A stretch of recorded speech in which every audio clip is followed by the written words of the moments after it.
Muito bem, meus amigos, vamos lá retomando aqui então o nosso estudo do livro Sexo e Obsessão, de Manuel Filomeno de Miranda, psicografia do Divaldo. Nós estamos no capítulo 15, Sexo e Obsessão. Fazendo uma recapitulação rápida do que nós vimos no capítulo anterior, Visita Oportuna, nós lembramos que o que foi apresentado para nós no nosso capítulo foi a introdução sobre a história do Padre Mauro numa existência anterior. Eles perguntaram, lembrando que eles saíram então lá da visita ao bispo, né? Bom para todos nós, viu, Jerusa? Senão assim a gente fica meio perdido.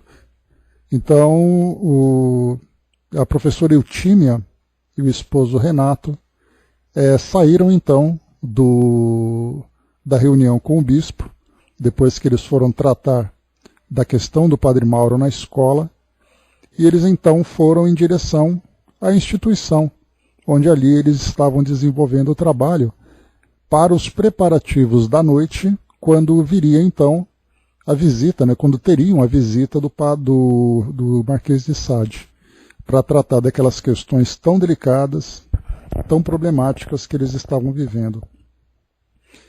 Especialmente ali na assistência a esse espírito, que precisava, né, se transformar.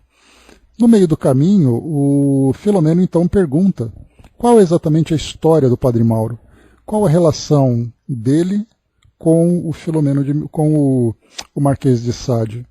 E aí então o irmão Anacleto começa a fazer uma revisão nessa história, lembrando que quando o Padre Mauro, em existências anteriores, ou em existência anterior, ele ocupou, né, a personalidade, ele assumiu a personalidade de Madame X,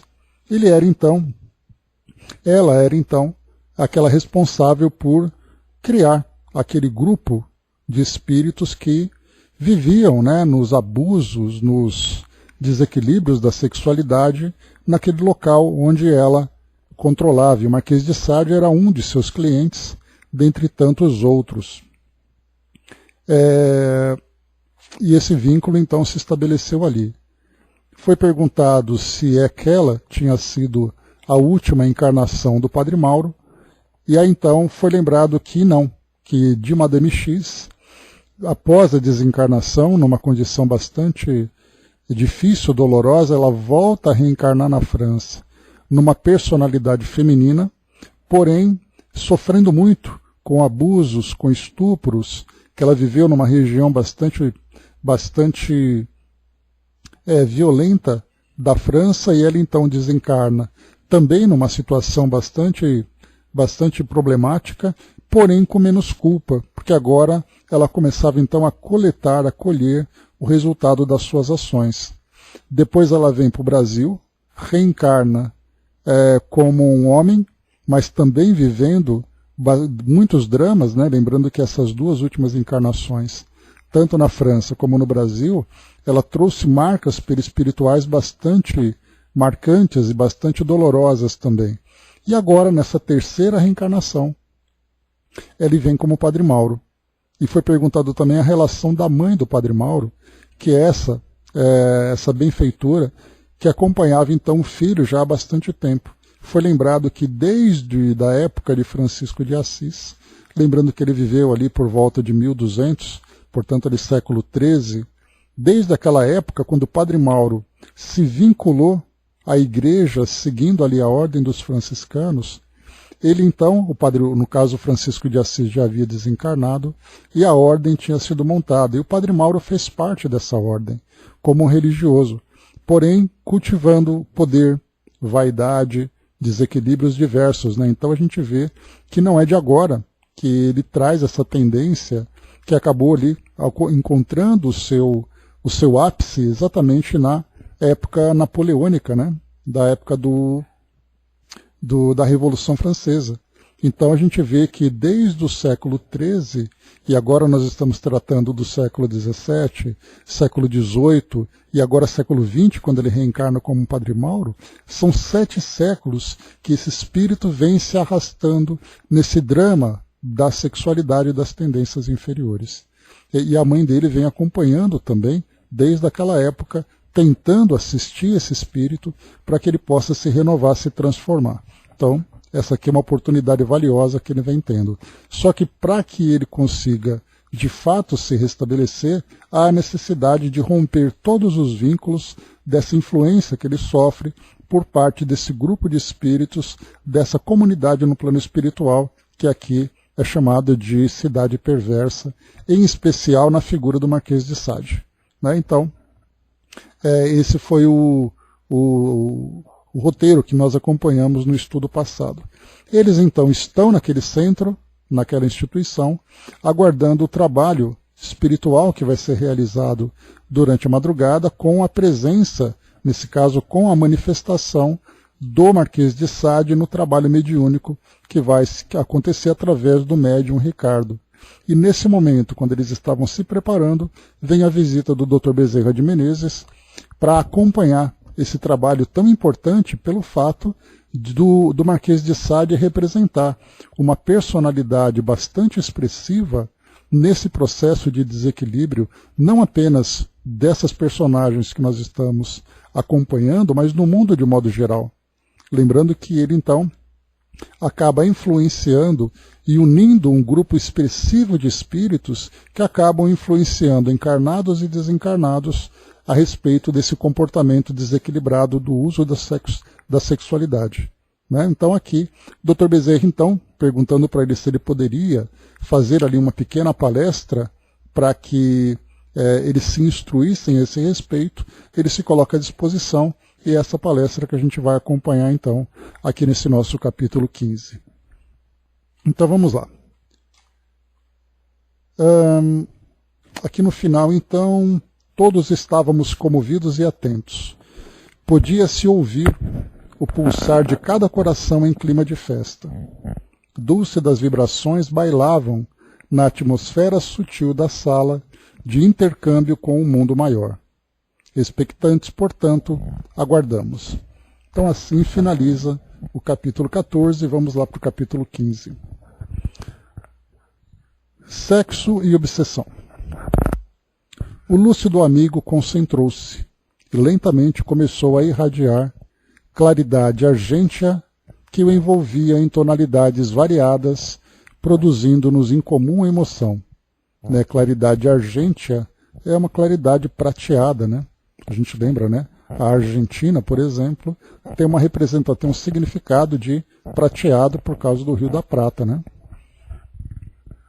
Após a breve interiorização, começou a falar com inesquecível tonalidade de voz, em que ressumavam os seus sentimentos de amor e de paternidade espiritual, convocando-nos a reflexões muito profundas e significativas. Aqui só esse detalhezinho, né, o modo como ele fala, com esse sentimento de amor e de paternidade espiritual, nós aqui encarnados temos oportunidade de experimentar esse contato com o Dr. Bezerra através da psicografia do Divaldo, né? E através de quem ele sempre fala com muito carinho, com muita atenção, com aquela pausa natural que ele costuma sempre se expressar. Sem delongas, considerou: o sexo é departamento importante do aparelho genésico, criado com a finalidade específica para a procriação. Responsável pela reprodução dos seres vivos, constitui extraordinário investimento da vida, que o vem aperfeiçoando através dos milênios, a fim de o transformar em feixe de elevadas emoções que exaltam a criação. Quando compreendido nos objetivos para os quais foi elaborado, transforma-se em fonte geradora de felicidade, emulando ao amor e à ternura que expressa em forma de vitalidade e de bem-estar.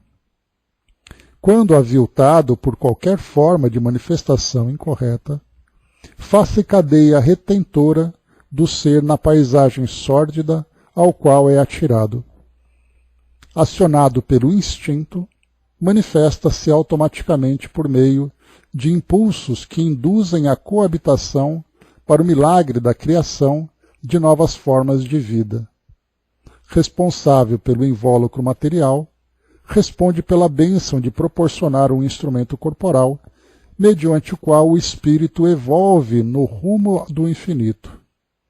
Então aqui ele fala sobre a importância do sexo na geração de um novo organismo, né? Fecundação, a reprodução e tudo mais.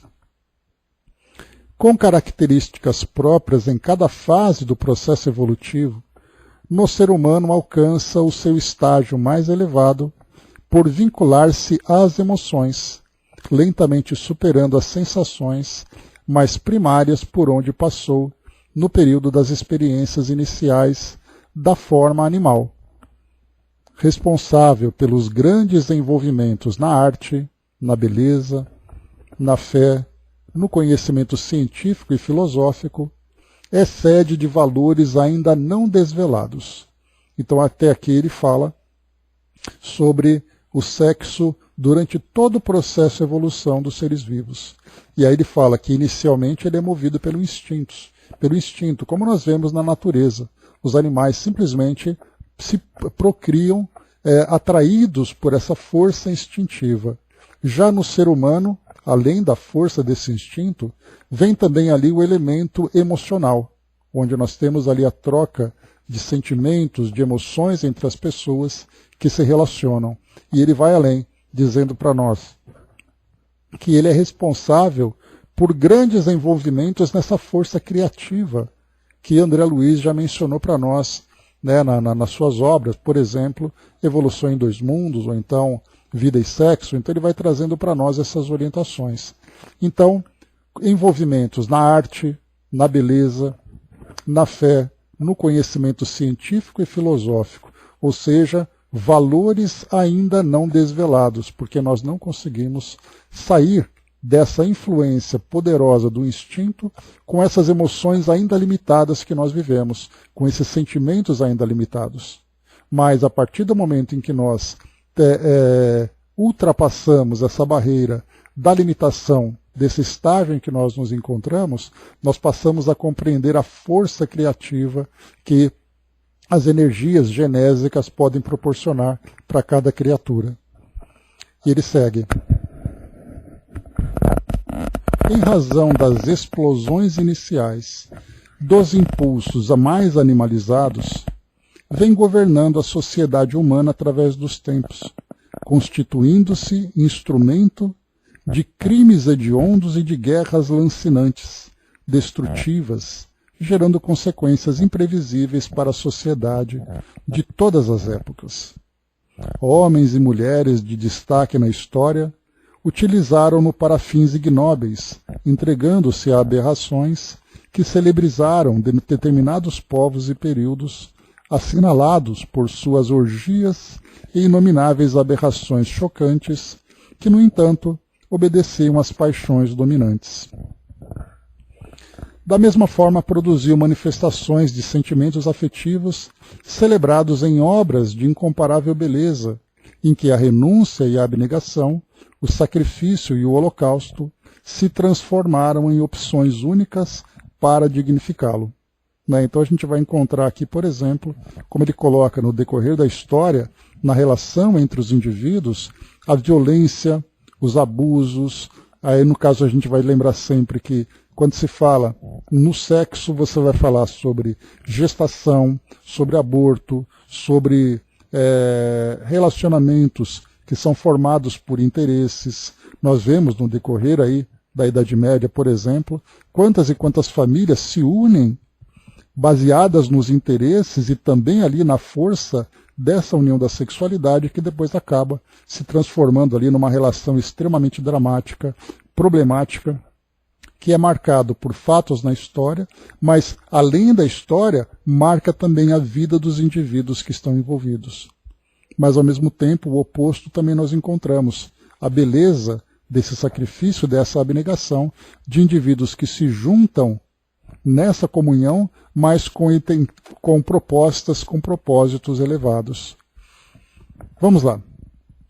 Profundamente arraigado na instrumentalidade material, encontram-se as suas gêneses no ser profundo, no espírito que, habituado às suas imposições, transfere de uma para outra existência aspirações e desejos que, não atendidos, se transformam em conflitos e sofrimentos dilaceradores, mas quando vivenciados, se expressam através de estímulos para o crescimento interior e para a conquista da plenitude. Inegavelmente, na raiz de inumeráveis aspirações e anseios do coração, encontra-se a libido como desencadeadora de motivações, mesmo que de forma subreptícia, o que induziu Freud a conceder-lhe valor excessivo.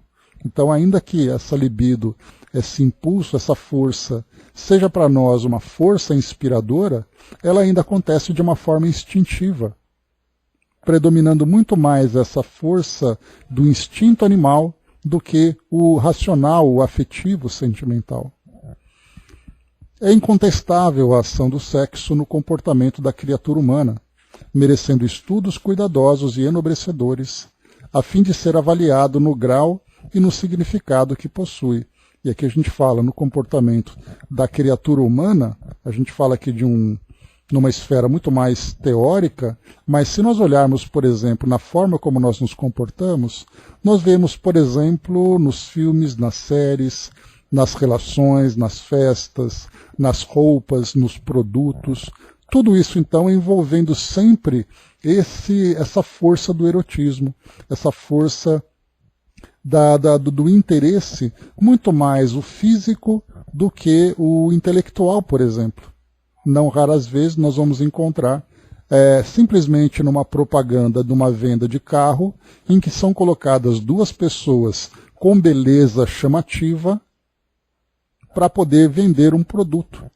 A gente tem num relacionamento que é mostrado num programa de televisão, onde ali nós temos sentimentos que são envolvidos, sentimentos verdadeiros, sentimentos falsos, criando conflitos. Quer dizer, a nossa vida toda, em todos os aspectos, sempre tem um toque que nos aproxima dessa força genésica.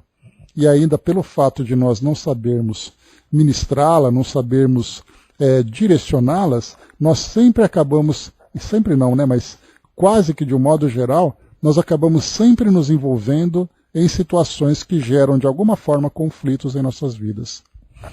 Vamos lá.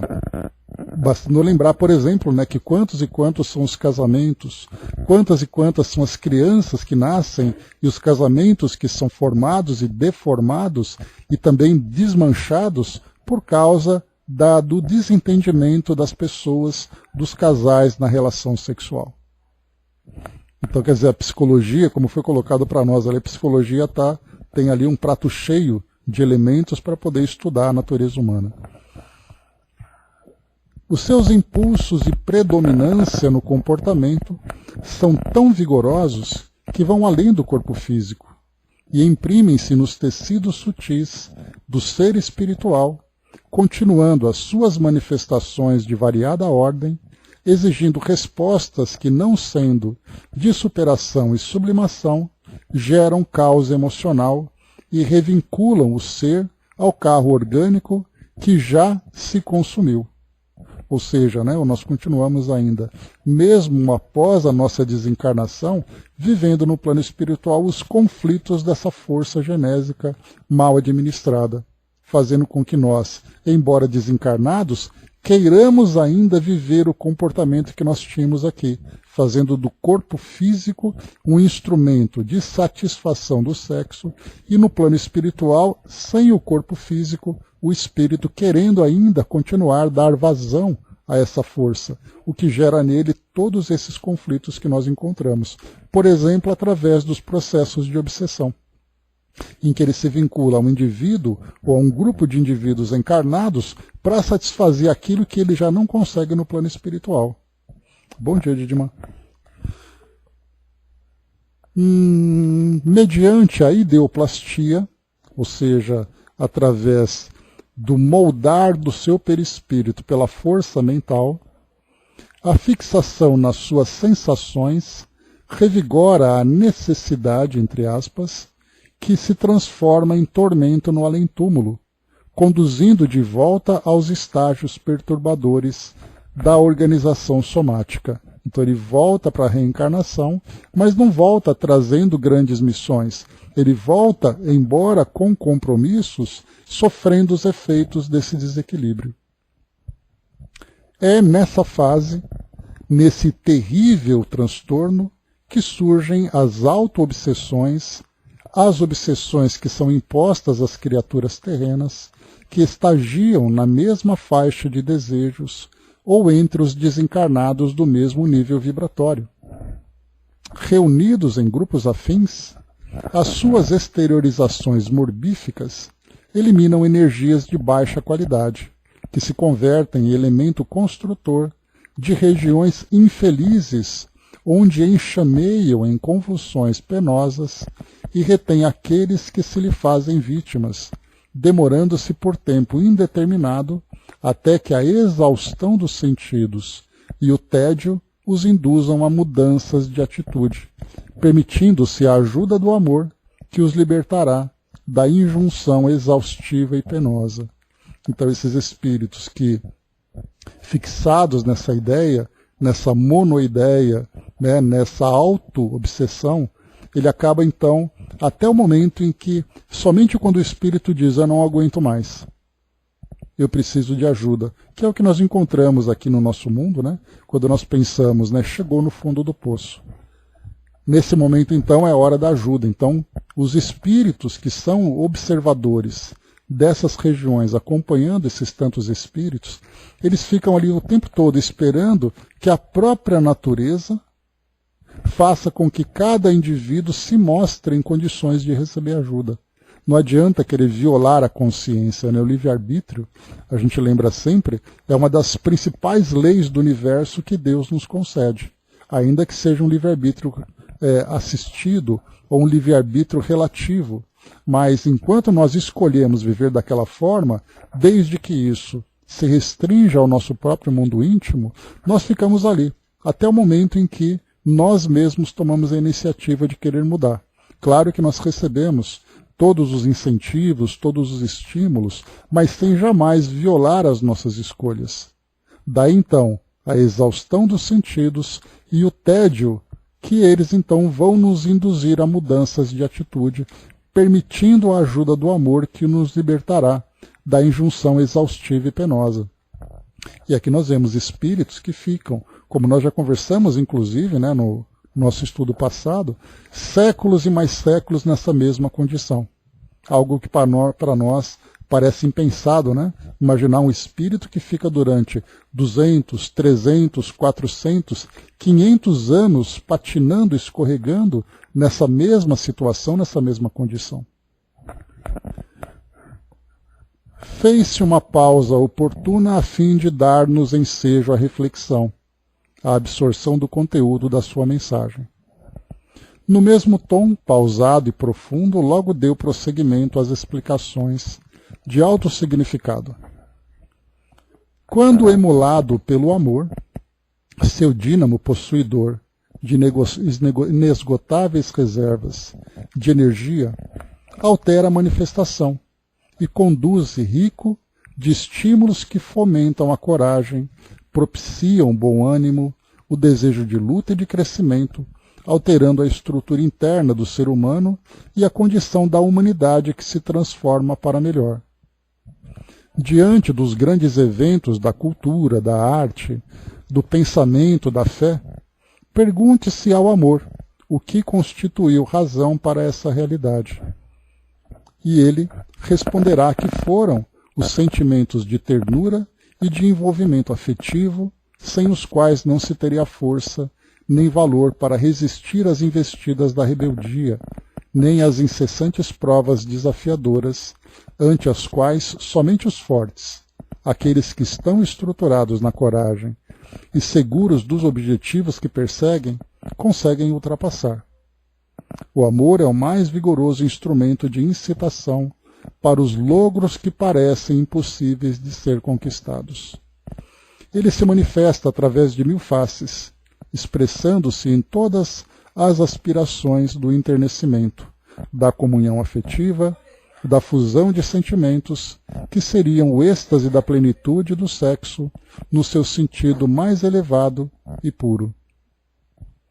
Por enquanto, todavia, o sexo tem sido objeto de servidão e de abjeção, manifestando-se na loucura que graça na terra, carente de ideais de enobrecimento e repleta de desaires afligentes. Aqui então ele fala para nós da importância do valor do amor, que é o sentimento mais puro, na construção de tudo aquilo que é nobre. Esse é um tipo de estágio que nós ainda não conseguimos compreender. Apesar de nós vivermos, vivermos de uma forma, vamos dizer, fragmentada, ou de uma forma ainda imperfeita esse sentimento. Mas nós vivemos, por exemplo, tudo aquilo que é construído, idealizado de uma forma positiva, de uma forma proveitosa, o amor é o ingrediente principal. Então, por exemplo, uma relação afetiva, um casamento que ele é planejado, que ele é desejado, que ele é construído só através do amor. Uma empresa que é formada com aquele sentimento de querer doar-se para aquela construção, para aquele objetivo. Então nós temos ali vários trabalhos que nós fazemos, que tudo aquilo, uma carreira que é escolhida, uma relação, uma amizade, um evento, um empreendimento, tudo aquilo que é feito de uma forma nobre, o amor é o ingrediente principal. Então nós vivemos isso no nosso dia a dia. Porém, nós temos o amor visto de uma forma limitada, porque o nosso amor ainda é um amor personalizado, é um amor egoísta, é um amor limitado, é um amor que se mistura muito mais com paixão do que com sentimento puro. Nós conseguimos viver isso. Nós temos, por exemplo, numa relação saudável de pais e filhos, por exemplo, não existe amor mais puro do que esse. E isso é vivenciado, porém nós vamos perceber que quando eu tenho o amor por um filho, eu tenho o amor apenas por esse filho, e para as pessoas em volta o sentimento pode ser diferente. Então a gente vê que não é um sentimento que é universal. Ele é um sentimento que ainda é dirigido para determinados pontos e determinados elementos da nossa vivência. Por isso então nós estamos aprendendo gradualmente a desenvolver esse sentimento. Mas como ele coloca para nós aqui, que na relação então dessa força amorosa, dessa força construtiva, ligada e alimentada por essa força genésica, com essa força do sexo em nossas vidas, o que ele coloca para nós aqui é que, por enquanto, o sexo tem sido objeto de servidão e abjeção, fazendo com que o nosso mundo seja ali tocado, infelizmente, por essas experiências de loucura, de desequilíbrio, que ainda se torna presente aqui no nosso mundo. Então, quer dizer, nós vivemos fragmentos do amor, aprendendo e experimentando ali as suas manifestações, mas de um modo geral, esses sentimentos que são nobres acabam sendo encobertos por essa força mais poderosa, que é a força do instinto, que ainda predomina aqui no nosso mundo. E ele segue: como mecanismo de fuga dos compromissos de luta e de renovação, milhões de criaturas estúrdias e ansiosas atiram-se aos resvaladouro das paixões sexuais, procurando no prazer imediato e relaxante o que não conseguem através dos esforços renovadores do amor sem jaça e do bem sem retribuição. Eis porque a obsessão do sexo, decorrente do seu uso e sempre exigente de mais prazer, apresenta-se dominadora na sociedade terrestre dos nossos dias. Cada vez mais chocantes, as suas manifestações alargam-se, arrastando jovens e crianças inadvertidos ao paú da depravação, em face da naturalidade com que os veículos de comunicação de massa exibem-no em atitudes deploráveis e aterradoras a princípio, para se tornarem naturais depois, através da saturação e da exorbitância, tornando-se mais grave a situação das suas vítimas e mais controvertidos os métodos de reeducação e preservação da saúde emocional, psíquica e moral da criatura humana, que lhe tomba nas malhas bem delicadas, mas vigorosas. Então aqui, ele fala, e nós já conversamos várias vezes, estudos que são feitos, por exemplo, pelas escolas de psicologia, que falam, por exemplo, o grau de exposição para crianças e jovens ao erotismo. E são nas situações mais simples. Você pega uma personagem, quando nós encontramos, por exemplo, vamos pensar num grande sucesso que nós encontramos na mídia. Filmes, por exemplo, da Marvel, da DC, que trazem para nós, heróis. Heróis que trazem ali toda a sua força, todo o seu poder, estimulando a nossa fantasia. E aí nós vamos encontrar nessas personagens essas características de erotismo, pela forma como se vestem, pelo seu porte físico, pelo seu comportamento. E aí então, enquanto nós olhamos a história acontecendo, todas essas mensagens subliminares vão sendo passadas na nossa mente. Desenhos, por exemplo, em que nós encontramos ali personagens que são desenhadas com determinadas roupas e determinadas características físicas que crianças ingênuas estão acompanhando. Filmes, novelas, séries, programas dos mais variados trazem também estímulos, e as escolas de psicologia têm estudado há quanto tempo, ou por quanto tempo, crianças e jovens são expostos a essa imagem, a esses estímulos, fazendo com que elas hoje, na atualidade, coisa que não acontecia há gerações anteriores, vamos observando que esses grupos de jovens e crianças passem a ver com naturalidade esse tipo de comportamento, ou vivenciar esse tipo de sentimento, fazendo com que isso depois se transforme num comportamento real, onde nós vamos encontrar crianças e jovens vivendo experiências de relacionamentos afetivos de uma forma precoce, sem estarem preparados emocionalmente e moralmente para lidarem com as consequências daquilo que estão vivendo. É daí que nós vamos encontrar, por exemplo, crianças de 12, 13 anos vivendo relacionamentos que no passado pessoas mais amadurecidas vivenciavam. Lesões afetivas, gravidezes precoces, frustrações amorosas aos 12, 13, 14 anos de idade. E por que isso tudo? Porque nos meios de comunicação em que elas estão ali acompanhando no seu entretenimento de uma forma tão natural, de uma forma tão singela, elas estão aprendendo aquilo que não estão preparadas. É isso que o Dr. Bezerra traz para nós. Muito abusados e muito exagerados realmente, embaixador. Que é o que nós temos hoje, que é o que predomina. Inclusive, se nós temos um programa hoje que não traz esses componentes, nós vamos perceber ali um programa chato, um programa desinteressante. Porque hoje nós aprendemos, nós nos acostumamos a fazer isso. É como se tivéssemos, por exemplo, acostumados a comer muito doce ou a comer comida gordurosa, e isso se nos torna estimula o nosso paladar, e quando eu trago uma comida natural sem esses elementos, a comida fica sem graça.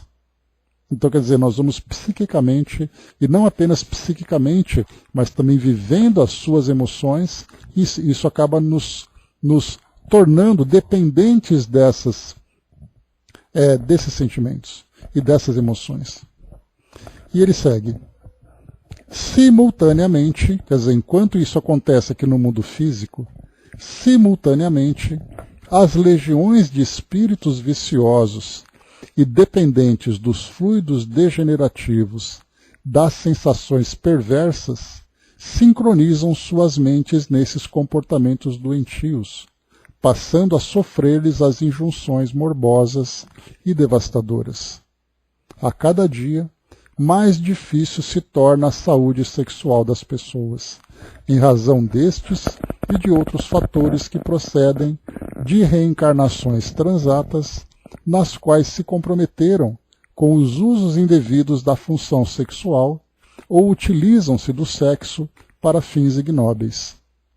Essa atitude gera processos danosos que as afligem e obrigam-nas a retornar ao proscênio terrestre em situações deploráveis, atormentadas ante a multiplicidade de conflitos de comportamento, para logo tombarem nas viciações que ora predominam nos grupamentos sociais, fazendo-as vítimas de si mesmas e de outros do mesmo tipo, que se lhes acoplam em processos complexos de obsessões perversas e devastadoras. O benfeitor silenciou novamente, exteriorizando na face a dor e a compaixão que lhe inspiravam os atormentados do sexo, aqueles que se lhe fizeram vítimas, todos os seus escravos e escravizadores. Preservando o objetivo das elucidações, continuou no mesmo tom de mestre e de psicoterapeuta. Destituído de equipamentos sexuais, o espírito é neutro na forma da expressão genésica, possuindo ambas as polaridades em que o sexo se expressa, necessitando, através da reencarnação, de experienciar uma ou outra manifestação, a fim de desenvolver sentimentos que são compatíveis com os hormônios que produzem. Em face dessa condição, assume uma ou outra postura sexual, devendo desenvolvê-la e vivenciá-la com dignificação, evidenciando os comprometimentos que exigem retornos dolorosos ou alterações orgânicas sem a perda dos conteúdos emocionais ou psicológicos. Isso equivale a dizer, toda vez quando abusa de uma função, volta a vivenciá-la, a fim de recuperá-la mediante processos limitadores, inibitórios ou castradores. Então aqui a gente vai encontrar que o espírito, quando então ele vivencia de uma forma desequilibrada determinada experiência no campo do sexo, numa reencarnação, ele passa numa outra reencarnação a vivenciar experiências semelhantes, porém com o objetivo de dominar-se ou dominá-las, através de processos limitadores, inibitórios e castradores. E aqui nós vamos encontrar, então, tanto na organização física, quando o espírito, então, passa a ter limitações no seu organismo que o impedem de vivenciar essa experiência, ele vai encontrar limitações psíquicas, trazendo traumas e conflitos que ele vivenciou. Ele vai trazer questões sociais, a partir ali do seu comportamento dentro de uma sociedade, em que ele passa a ser rejeitado ou passa a ser abusado. Tudo isso, então, nós vamos encontrar que são exatamente ali os ingredientes que são colocados na programação de um determinado indivíduo para que ele possa aprender a lidar e a educar os seus sentimentos. Então a gente lembra sempre, dentro daquela máxima que é trazida dentro da doutrina, que nós aprendemos pelo amor ou pela dor. E aqui no nosso mundo o que nós mais aprendemos é através da dor, a nossa grande mestra, que sempre vai nos auxiliar no despertamento da nossa consciência, já que nós, pela nossa própria iniciativa, nós não conseguimos tomar essa decisão. Não conseguimos ter forças para tomar essa decisão.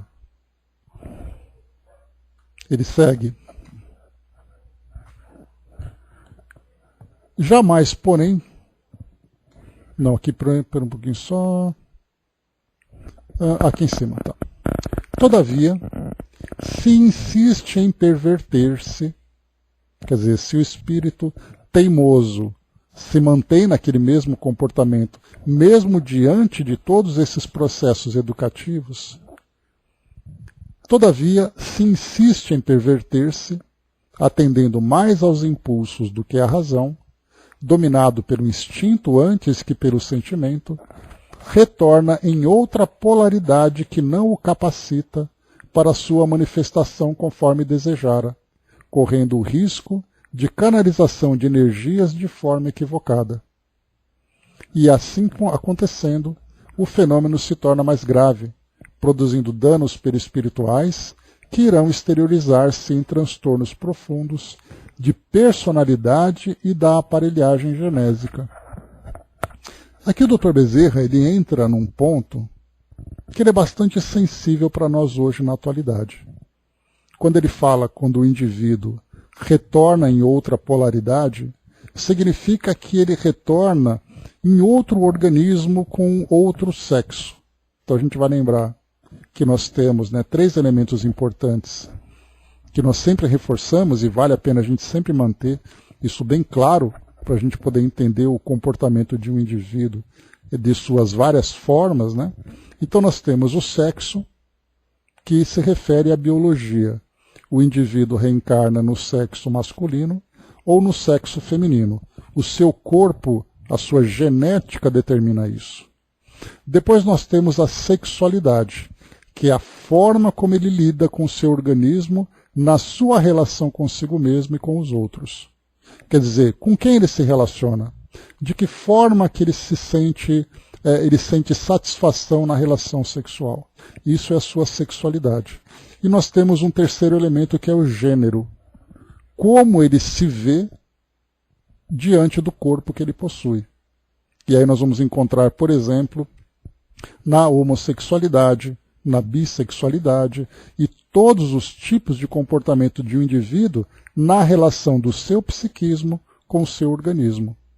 Na atualidade, nós temos uma grande busca pela igualdade, pelo respeito aos indivíduos.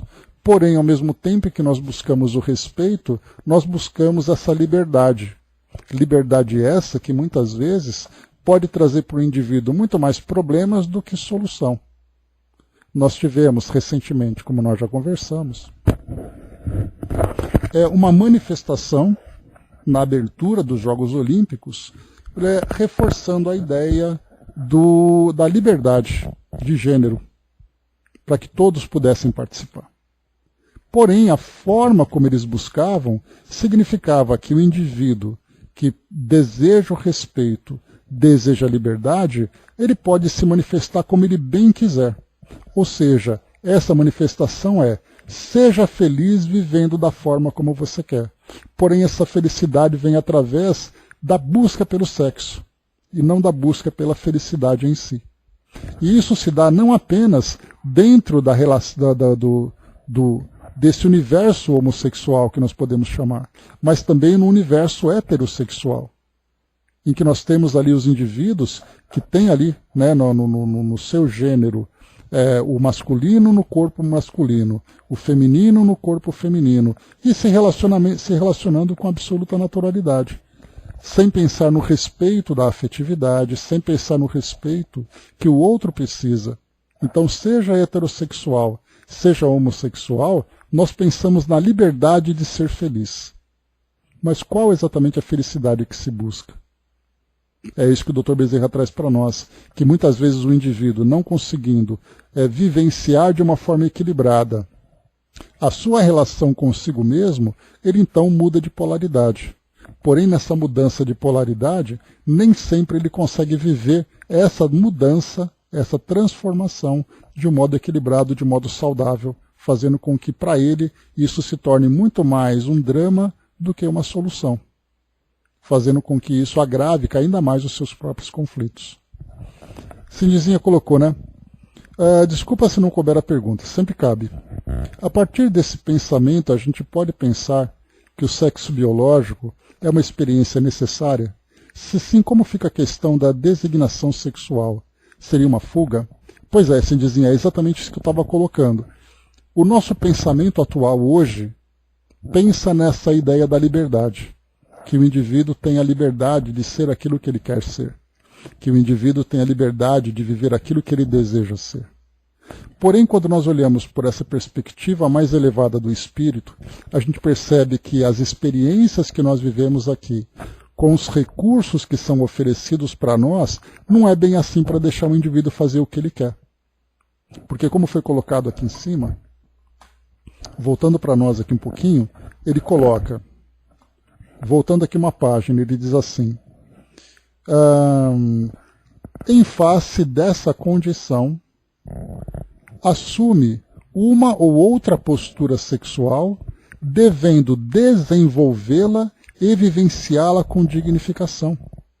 Quer dizer, o comportamento que o indivíduo tem aqui no mundo físico na sua relação com o seu organismo, na relação do seu psiquismo com o seu corpo, na relação a sua relação com a sociedade, é para ele uma experiência de aprendizado. Ele precisa aprender a desenvolver e a vivenciá-la com dignidade. Quando ele rejeita essa ideia, ou rejeita esse recurso que foi oferecido, ele acaba não aprendendo aquilo que precisa. Por isso que a gente tem o pensamento que nós temos do mundo e o pensamento do espírito, o pensamento espiritual, que mostra por uma perspectiva mais elevada que aquele programa reencarnatório não foi por acaso. O indivíduo que reencarna, por exemplo, trazendo no seu psiquismo um gênero e trazendo no seu organismo outro, não foi um erro da natureza, como nós imaginamos. Ah, eu nasci errado, mas eu quero viver como eu quero. Quer dizer, você não nasceu errado. Porque não existe o erro que nós estamos pensando. É o caso, por exemplo, da homossexualidade, da transexualidade, da bissexualidade, em que nós vemos aí todo tipo de comportamento voltado para a sexualidade. Então, enquanto aqui no nosso mundo o indivíduo quer buscar a liberdade de ser quem ele é, fica pensando, mas espera aí, você não nasceu errado. Você não nasceu diferente. Você nasceu para ser aquilo que você precisa ser, e não aquilo que você quer ser. Então, esse é o tipo de conflito. Por exemplo, uma outra situação, saindo desse universo da sexualidade, vamos pensar outro, por exemplo, sobre grandes tragédias. Então, por exemplo, uma guerra aconteceu, pessoas inocentes desencarnaram, e a gente vai pensar no desencarne coletivo. Quer dizer, estava programado aquilo para desencarnar daquela forma? A gente vai dizer, não, isso tudo foi uma injustiça. Mas como injustiça? De quem nós estamos falando? De uma justiça perfeita ou da justiça dos homens? Então, nós entramos em conflito entre aquilo que nós pensamos no mundo com a nossa visão limitada, com aquilo que é superior e perfeito que rege nossas vidas.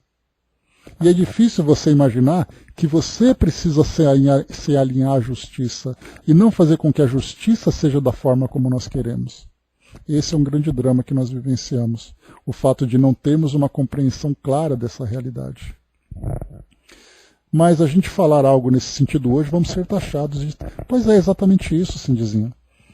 É isso que eu estou comentando, porque a nossa visão hoje do mundo é uma visão de direitos, de liberdades, de felicidade. Porém, quando nós falamos de uma visão muito mais ampla e muito mais profunda, nós vamos ver que esses são processos educativos, são oportunidades que nós temos de transformação. Eis aí o grande drama, aquilo que nós queremos que o mundo seja e aquilo que o mundo precisa ser. E não é uma questão de transfobia, mas é a ideia que nós pensamos do espírito. Nós tivemos aqui uma oportunidade, certa vez, que a gente estava conversando sobre esse tema da homossexualidade, da homoafetividade e tudo mais. E aí, então eu levei essa pergunta aos espíritos amigos que lá do Centro Espírita Leon Denis responderam para nós. Eu perguntei assim, um indivíduo que vive a sua homossexualidade num relacionamento afetivo, num relacionamento digno com uma pessoa do mesmo sexo, essa pessoa estaria se desviando do programa reencarnatório dele? Já que ele veio num corpo masculino ou veio num corpo feminino, mas o seu gênero é diferente e ele opta por viver essa experiência? A resposta dos espíritos é: somente os espíritos protetores, os mentores, conhecem a história desse espírito. Mas o que ele pode fazer para poder aproveitar essa experiência é vivê-la com dignidade. Porque quando nós pensamos, e hoje nós temos essa expressão dentro do meio espírita que diz para nós assim, a homoafetividade. A homoafetividade significa o sentimento que o indivíduo tem pelo outro. A homossexualidade nós vamos entender como a atração que o indivíduo tem pelo outro. Quando nós falamos em atração, ela pode ser desequilibrada, ela pode ser saudável, Não importa se é homossexual ou se é heterossexual. Porque se nós observarmos no mundo hoje, o comportamento heterossexual é muito mais promíscuo do que o homossexual. Aquele comportamento desequilibrado. É a relação entre homem e mulher, em que nós vamos encontrar ali as infidelidades, nós vamos encontrar a violência, tudo acontece no universo heterossexual. Mas nós focamos na homossexualidade porque isso chama a nossa atenção de alguma forma por quebrar um pouco do padrão da sociedade. Mas nós estamos falando de comportamentos sexuais.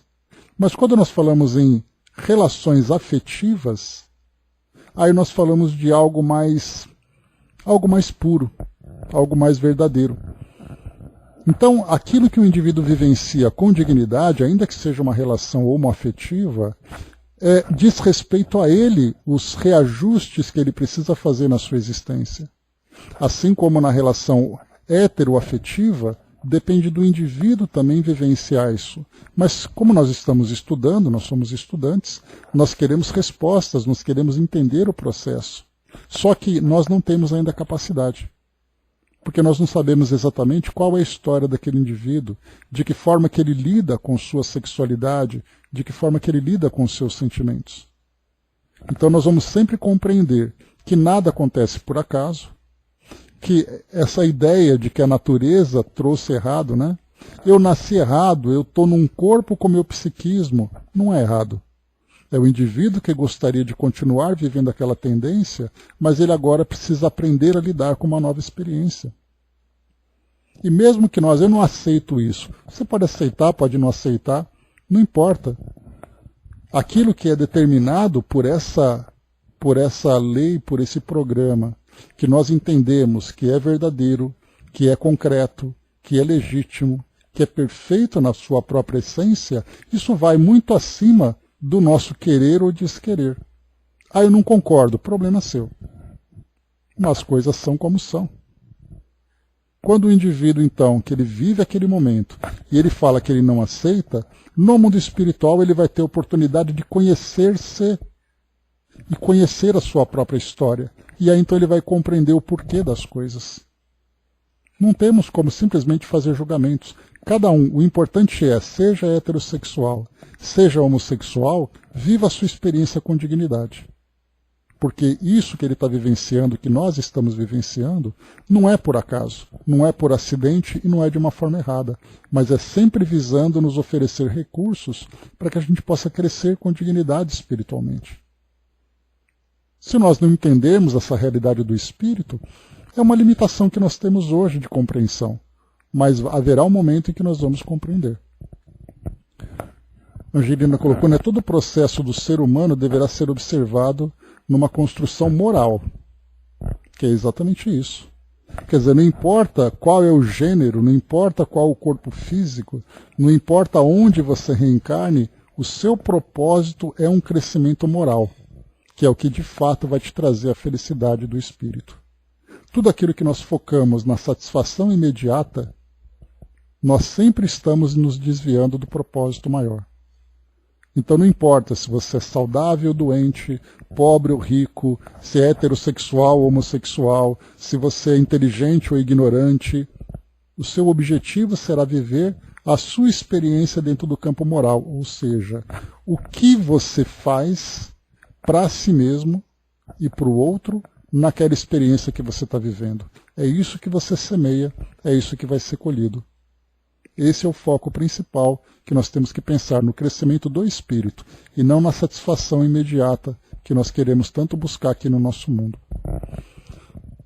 O profeta coloca, né, eles justificam dizendo que o cérebro se forma antes que os órgãos sexuais. A cabeça manda no corpo e mudam de sexo. Né? Pois é, a gente sempre tem, né, essa visão limitada, porque a gente quer colocar a origem das coisas no organismo, sem pensar no espírito, que é o elemento essencial, o elemento mais significativo de todo esse processo. Tudo bem, Cindizinho?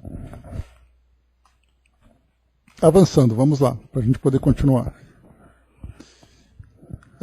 Então eu falava para vocês aqui, e ele coloca aqui para nós também, né, que isso equivale a dizer que toda vez quando abusa de uma função, volta a vivenciá-la a fim de recuperá-la mediante processos limitadores, inibitórios ou castradores. Olha só como esse processo educativo ele tem que dar ao espírito, através da dor, do constrangimento, do sofrimento, a oportunidade de crescimento. Assim que nós vivemos ainda, infelizmente. Aqui ele vai falar mais uma vez, olha só. Ele vai seguir falando desse tema.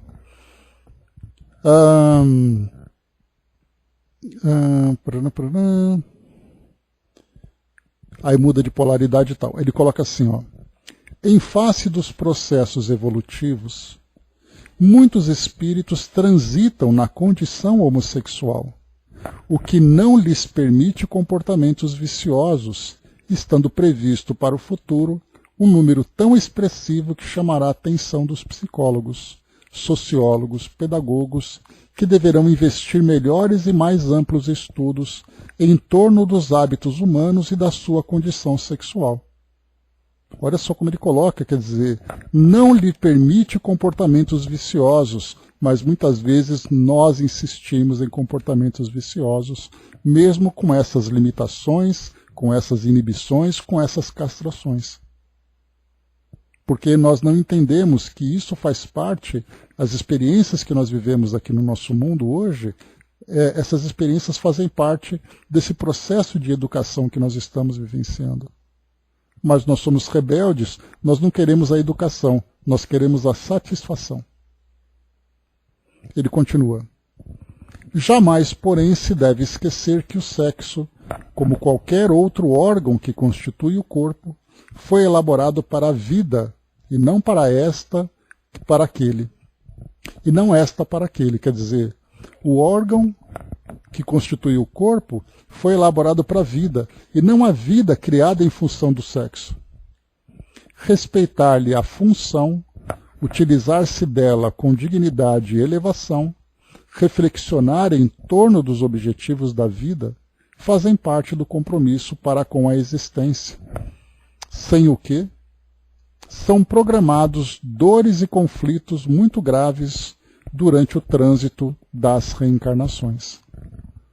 Assim considerando, o abuso na conduta sexual e no seu abastardamento, na busca atormentada de prazeres mórbidos, constituem grave desrespeito às leis soberanas, cujo resgate se torna difícil e de longo curso em províncias de sombra e de dores acerbas.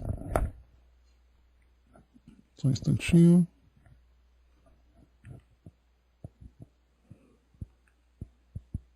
Isso, só para a gente terminar então, novamente silenciou, medindo as palavras que deveriam revestir-lhe o pensamento, a fim de dar continuidade à explicação. Aqui a gente só vai fazer essa pequena introdução e depois deixa a conclusão para o nosso próximo estudo, que tem mais um tanto aqui. E aí então ele termina a sua palestra e ele vai falar sobre a tarefa específica que eles vão desenvolver naquela noite, né? Nesta noite está programado o encontro com um dos espíritos infelizes que responde pela inspiração da onda de loucura e insensatez na vivência do sexo e das suas manifestações. As lamentáveis e alucinadas propostas que apresentou à sociedade do seu tempo e as aberrações monstruosas geradas pela sua mente insana que se distenderam pela terra a partir de suas narrações soturnas e cruas, de alguma forma já eram conhecidas da humanidade.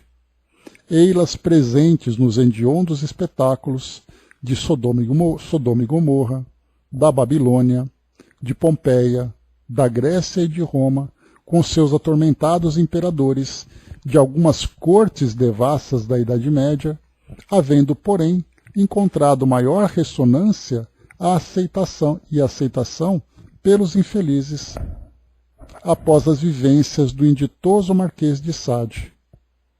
Ele trouxe-as de experiências anteriores e ressumaram dos porões do seu inconsciente ultrajado para oferecê-las como realizações de prazer aos desafortunados enfermos que somente através das abjeções, da selvageria e da animalidade lograriam proporcionar prazer nas suas buscas sexuais, gerando obsessões incomuns em face das vinculações que as suas esdrúxulas práticas propõem aos seus escravos.